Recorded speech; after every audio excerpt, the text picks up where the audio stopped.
Hi friends. So ఇది part 1 continuation. So freshers ఇప్పుడు ఏం చేయాలి అంటే ఐదర్ ఫన్ గ్రో ఇంజనీరింగ్ ఆర్ బీటెక్ థర్డ్ ఇయర్లో ఉంటుండగానే ఫన్ గ్రోలో ఏమైనా ప్రాజెక్ట్స్ తీసుకొని చేస్తూ ఉండండి. ఫీవర్, ఫ్రీలాన్సర్, ఇలా ఫ్రీలాన్సింగ్ యాప్స్ ఉంటాయి. సో మీరు అది కాలేజ్ అయిపోయిన వెంటనే మీకు అర్థమైపోద్ది. మీ కాలేజ్లో 100% మెంబర్స్ ఉంటే దాంట్లో జస్ట్ 10%కో మహా అయితే జస్ట్ ఒక 1% 2% మెంబర్స్కి జాబ్స్ వస్తున్నాయి. ఇప్పుడు ప్రజెంట్ సినారియో అలాగే ఉంది.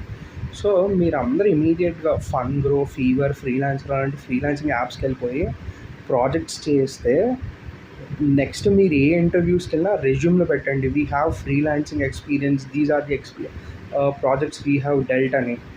అలా పెట్టేటప్పుడు ఏమవుతుంది అంటే కంపెనీస్కి మీకు ఇండస్ట్రీ ఎక్స్పీరియన్స్ ఉందని తెలుస్తుంది. సో మీ మీద మళ్ళీ మనీ ఇన్వెస్ట్ చేయక్కర్లేదు. దెన్ మీకు ఎక్స్పీరియన్స్డ్ కింద కన్సిడర్ అవుతారు. బట్ కానీ కంపెనీస్ మాత్రం మీకు ఏంటంటే ఇంటర్న్గానే కన్సిడర్ చేస్తారు. మీరు అవి 4 months 5 months అలాంటి ఫ్రీలాన్సింగ్ చేసినా మీకు ఇమీడియట్గా జాబ్ వస్తుంది. సో ఇలాంటి ట్రిక్స్ పాటిస్తే ఫ్రెషర్స్ అనేవాళ్ళు ఈజీగా జాబ్ క్రాక్ చేయగలుగుతారు అనమాట. Okay, thank you. ఇలాంటి మోర్ టిప్స్ కోసం సబ్స్క్రైబ్ టు మై ఛానల్.